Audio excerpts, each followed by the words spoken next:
റബ്ബറിന് പിന്നാലെ വിലയിടിവ് നിമിത്തം ഏലം കർഷകരും കടുത്ത ദുരിതത്തിൽ. മുടക്കുമുതലിനേക്കാൾ 300 രൂപ വരെ കുറഞ്ഞ വിലയാണ് ഇപ്പോൾ ഏലത്തിന് ലഭിക്കുന്നത്. കടക്കണിയിലായ കർഷകർ ആത്മഹത്യയുടെ വക്കിലാണ്.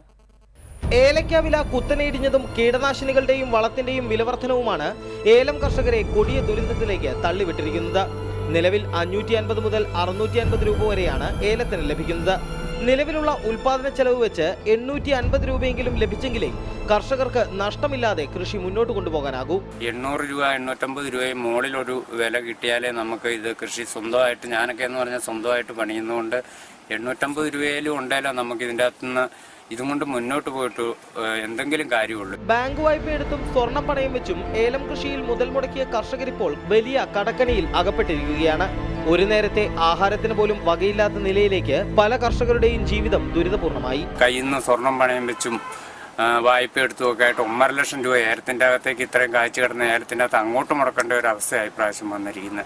റബ്ബർ കർഷകർക്ക് പ്രത്യേക പാക്കേജ് പ്രഖ്യാപിക്കാനെങ്കിലും സർക്കാർ തയ്യാറായെങ്കിൽ തങ്ങളെ പൂർണ്ണമായും അവഗണിക്കുകയാണെന്ന് ഏലം കർഷകർ പറയുന്നു. ഏലകൃഷിക്ക് നേരിട്ട വൻ തിരിച്ചടി ഹൈറേഞ്ച് മേഖലയെ അക്ഷരാർത്ഥത്തിൽ പിടിച്ചുലച്ചിരിക്കുകയാണ്. പ്രതിസന്ധി ഇനിയും തുടർന്നാൽ ആത്മഹത്യയല്ലാതെ മറ്റു വഴികളൊന്നുമില്ലെന്ന് കർഷകരും പറയുന്നു. ഇത് ചെവിക്കൊള്ളേണ്ടത് സർക്കാരിന്റെ ഉത്തരവാദിത്വമാണ്. ക്യാമറമാൻ എബിൻ സാബുവിനൊപ്പം യദു നാരായണൻ, റിപ്പോർട്ടർ, ഇടുക്കി.